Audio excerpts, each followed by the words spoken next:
Have you ever said something to someone, like a partner or a friend or whoever, and then almost immediately thought, where did that come from? Not like you misspoke, more like something came through you. Like some version of you has a whole different set of rules, different reactions, different logic, and then it's just gone. And you're standing there in the aftermath going, that wasn't really me, was it? Maybe it's a different version.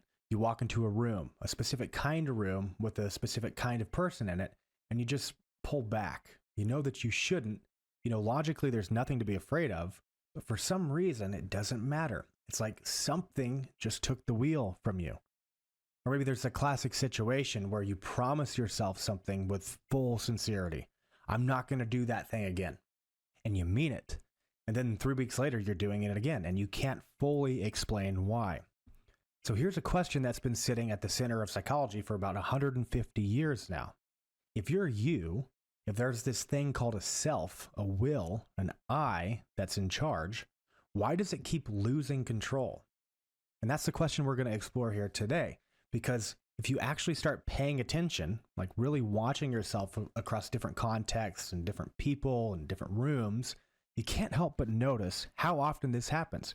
How often something just takes over you. Like how many versions of you there seem to be depending on where you are and who you're with. Which points to something that's been studied seriously for a long time now, which is that the mind isn't quite unified. It's not quite as unified as it feels. That what we call I might be less a single thing and more a cluster of patterns, each with its own logic, its own triggers, and its own history. And that's actually the more interesting question. Not just why does it lose control, but was it ever really running things to begin with? And to answer that, we need to go back to the late 1800s. So back then, psychology was just becoming a real discipline. And the assumption most educated people carried at that time was basically that the mind was one unified thing, that a person's will and awareness were more or less in charge of behavior. And that belief was getting challenged. And it wasn't getting challenged by philosophers, but by doctors. Because doctors were watching patients do things that they couldn't explain. And the things that they couldn't explain all had a similar shape. So a woman comes in who can't move her arm. There's nothing physically wrong with it. Neurologically, she seems fine, but the arm doesn't work. And under hypnosis, which was being used medically at the time seriously, not as a stage trick, the arm works perfectly. She has no memory of the hypnosis session afterwards, and then the arm goes back to not working. What is that? Where a man comes in who keeps having attacks, seizures, fugue states, periods where he does things he has no memory of. And he's not faking it. He's just genuinely no access to what happened during those periods. Like a different person was running the body for a while, and then it handed his body back. What is that? What's crazy is these weren't rare edge cases. This was a pattern that doctors kept running into. And the only idea that was making any sense was that there must be parts of the mind that can operate independently of the part that says I, parts that can take over or go underground or run on their own without the conscious self knowing anything about it. So they came up with a name for this. They called this dissociation. It's the mind splitting off from itself with parts running independently. And those parts not just disappearing, but going somewhere else. And that idea that the mind can divide, that parts can run independently, is where this whole conversation starts. So one of the first people to seriously study this was a French psychologist named Pierre Janet. Now, most people know Freud, most people know Carl Jung, but they've never heard of Pierre Janet, which is worth noting here because a lot of what those two built was grounded on what Janet was doing before either of them. So who was he and what did he actually find?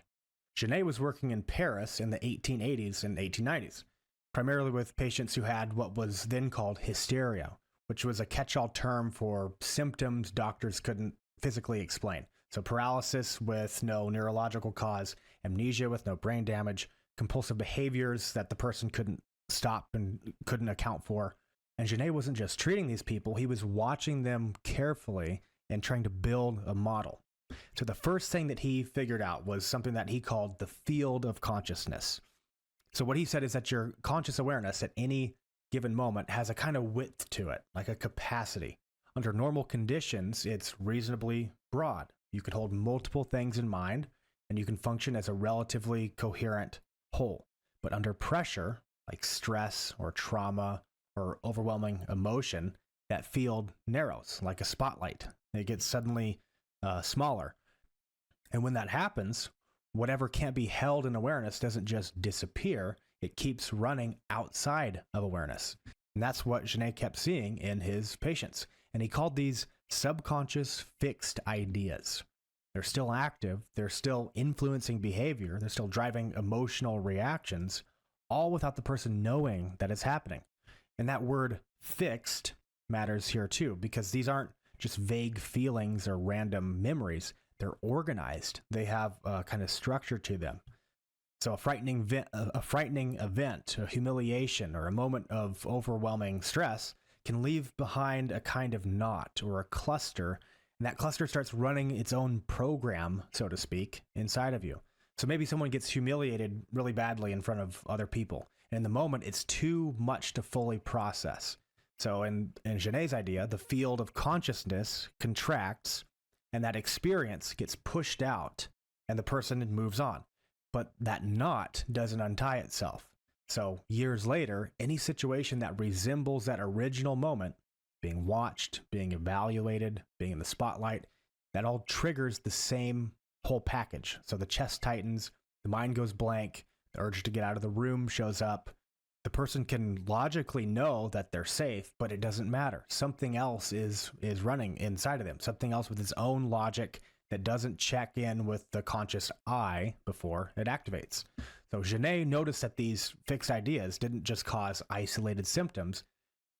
They could also become so developed, accumulate so much associated material that they started operating like alternate centers inside the same mind. So some of his patients under hypnosis would access these subconscious centers and essentially become different people, different memories, different emotional tone, different way of speaking. Now, a quick note on hypnosis. The hypnosis in the clinical sense is not what most people picture. It's not mind control. It's not stage magic. What it does is it temporarily reduces the ego's normal filtering function. So the party that's always managing, always maintaining the surface can relax. It relaxes its grip for a moment. And when that happens, the part of you that's been running underneath gets a chance to surface more fully. So just to be clear, hypnosis in the clinical sense is not the same thing as like stage magic. It's a process that can silence your little internal gatekeeper long enough for you to see what's actually going on behind it. And what Janet kept finding behind it was something organized. It's a whole cluster of personality running its own script. Now, this is the extreme end of it. You know, most people never access those deep parts of themselves that intensely, but that doesn't mean the same thing isn't still kind of running more quietly in the ordinary life. Underneath the surface, it's the same process that happens when you react to something much harder than the situation seems to warrant and you don't know why. Or when you find yourself in the same kind of situation over and over again, different people, same dynamic, and you don't know why. That's the same structure, just running at a lower intensity. So the ego can still manage it. It can still keep the lid on most of the time. So that's Janet's contribution. He showed that the mind can what he showed is that the mind can split off organized, emotionally charged ideas that continue to operate outside of awareness. And they shape behavior before the conscious self even knows what's happening. Now that leads us to Sigmund Freud. One of the things that Freud did was he took Janet's observations and built a more structured model around them. He wanted to know how the mind splits, not just that the mind splits. So let's start with Freud's ego. His definition is actually pretty precise. It's the part of you that looks at a situation and says, okay, given what's possible, given what's accessible, here's what I'm going to do. So the ego, as Freud defines it, isn't the selfish part of you. It's the organizing part. It's the manager, the one trying to hold everything together and function in the world. And Freud's basic point was that the ego is under pressure. It has pressure pushing upward from your instincts, or what he called the id, and pressure pushing downward from your conscience, what he called the superego. And sometimes it encounters material it simply can't integrate. So something too threatening, too shameful, too destabilizing to be allowed into conscious awareness. So it just pushes it out. That process is what Freud called repression. So repression is not the same thing as forgetting. Forgetting is passive. The memory fades. Repression is active. The ego is doing something. It's taking the material that's trying to come to the surface and it's pushing it back down. It's maintaining a barrier. So if someone goes through let's say someone goes through a painful breakup, a really bad one, like the kind where we're actually sitting with it, the grief, the humiliation, and the loss, it's too much to handle. So instead of sitting there with it and processing it all, they stay busy. They tell themselves that they're fine. They just jump into the next thing, get really into the gym or whatever keeps the feeling from surfacing. And it works, kind of. They function, except 6 months later, they're freaking out at people who didn't deserve it or sabotaging something new and genuinely not knowing why, or having the same argument with a completely different person. The feelings didn't actually go anywhere. They just went underground, and now they're leaking out sideways, so to speak. So that's repression doing exactly what Freud described. And Freud's point wasn't that this just happens once. The ego builds whole systems around it. So think about someone who becomes extremely focused on achievement, always working, always producing, never stopping. And on the surface, it looks like ambition. But sometimes that's actually a defense. They're staying busy enough to make sure certain feelings never get a chance to surface. It's a way of keeping threatening material out while you're still functioning. But all that conscious psychic material doesn't stop existing just because the ego stopped looking at it. It keeps pushing. It keeps resurfacing in dreams. It leaks out in slips of the tongue. It drives your behavior in ways that the conscious ego can't account for. So it creates symptoms like anxiety, compulsions, the same patterns repeating over and over again. That makes no sense if you're only looking at it from a conscious level. So like the person who swore they'd never date someone like their ex, and then they did twice. So in that way, the repressed material behaves a lot like what Janet described. It's organized and it's active and it's running outside of conscious awareness, but still influencing everything. Now, Janet and Freud agreed on the basic phenomenon. Some kind of material gets split off and it keeps operating underneath the surface, and it causes effects that the person can't explain or control. But they disagreed on why this was happening. For Janet, it was the field of consciousness capacity. The field of consciousness narrowed under pressure, and whatever that was got pushed out. For Freud, it was conflict. It was the material didn't just kind of fall out. It was pushed out actively because the ego had a reason to keep it out of awareness. So Janet's model was the mind split because it was overwhelmed, and Freud's model was the mind split because part of it was fighting another part. And that's a big difference. And that also raises a question, which is, how would you even test which one is right? How would you detect something that a person has no conscious access to? Well, that's what Carl Jung set to figure out. And what he found didn't settle the debate between Janet and Freud so much as it showed that they were looking at different parts of the same thing. So that takes us to Zurich, Switzerland in the early 1900s. There was a psychiatric hospital called the Bergholzi. And this wasn't just a hospital, it was one of the most serious research institutions in psychiatry at the time. The director, whose name was Eugene Boiler, had made it that way. Boiler was watching his patients and noticing something that the current models couldn't account for. These weren't people with randomly broken minds. There was organization to what they were experiencing. The delusions, the emotional responses, the strange associations, they're clustered. They were grouped around certain themes, certain emotional cores. And one of his junior researchers was the young psychiatrist named Carl Jung, who had already read Janet and read Freud, and who was about to run a series of experiments that gave the whole field something that it had been missing, which was measurable data. So he made a test called the word association test. And here's how it would work. He would read a subject a list of words, one at a time, and the subject had one job. Respond with the first word that comes to mind as fast as possible. Don't think about it, just react. So Jung was measuring the response itself and the reaction time. So normal responses were fast and relatively neutral. So you'd say table, someone would say chair. You'd say sky, someone would say blue. And it was quick. There was no hesitation. But then something interesting happened with certain words. the response time spiked, sometimes a little bit and sometimes dramatically.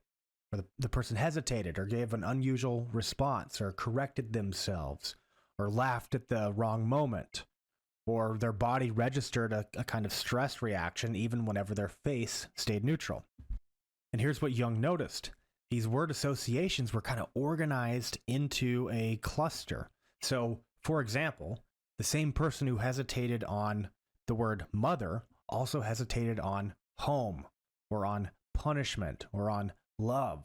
And you started to notice these are all organized around a theme, around an emotional core.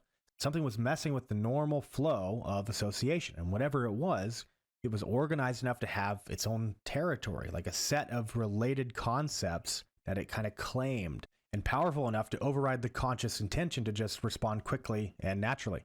What this meant was Jung had found a way to measure what Janet and Freud had been just theorizing about. Janet and Freud were working on what they could observe. They were building models from inference.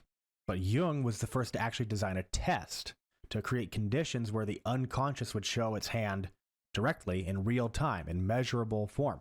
So even though you couldn't see the unconscious directly, you could now kind of see the shape of its footprint. And that shape, that cluster of memories and emotions all pulling around that same core, Jung gave it a name. He called it a complex. A complex, so an organized cluster that forms around some experience or set of experiences that carries a real emotional weight. It has its own logic, has its own triggers, and it can interfere with how you think and how you react without having any awareness that it's doing that to you. So now the real question is, how does this form and how does it show up in real life? Well, here's an example. So say a kid grows up with a father who's unpredictable. Sometimes he's warm, sometimes he's explosive, no clear pattern to which one shows up. So the child can't make sense of it. So what the psyche does is it does what the psyche does, which is it organizes the experience into a pattern. And that pattern has its own rules. In this case, authority figures are unpredictable. Closeness is dangerous. The safest move is probably to perform well and to just keep the blinders on and to stay out of the way. So this is how a complex begins to form. And importantly, that encoding made sense when it formed. It makes sense when it forms. But the context changes. He grows up. The original situation is years behind him, but the complex doesn't automatically update. It keeps running that old code. It keeps reading new situations through the old lens. It keeps triggering responses that made sense then, but no sense now. And that means that every later experience with authority, coaches, bosses, teachers, all gets filtered through that same lens. It gets pulled into that gravitational field, and the complex grows. And this is all beneath conscious awareness, so it's not something that you question automatically. So by the time that kid is 30 and sitting in a meeting, the complex isn't just about his father anymore. It's about all authority. It's about being seen. It's about what happens when you say something wrong in front of someone who has power over you. So it has years of associated material built around that original core. The boss isn't his father. His partner who asked a reasonable question isn't the parent who interrogated him. The friend who gave him honest feedback isn't the kid who humiliated him in front of everyone. But the complex doesn't know that. It pattern matches. It finds enough similarity and it runs the old script. So each one of those situations, although slightly different, hits at that same emotional core. And again, none of that is conscious. None of it's chosen. So Jung said that complexes are autonomous. That's the word he used, autonomous. And he meant it precisely. Autonomous means self-governing. It means the complex doesn't need your permission to activate. It doesn't need you to consciously decide to feel threatened or to feel reactive. When the right conditions appear, when the right person or the right tone of voice, the right situation shows up, the complex just comes online on its own. So truthfully, it's not that you have the complex, it's that the complex has you.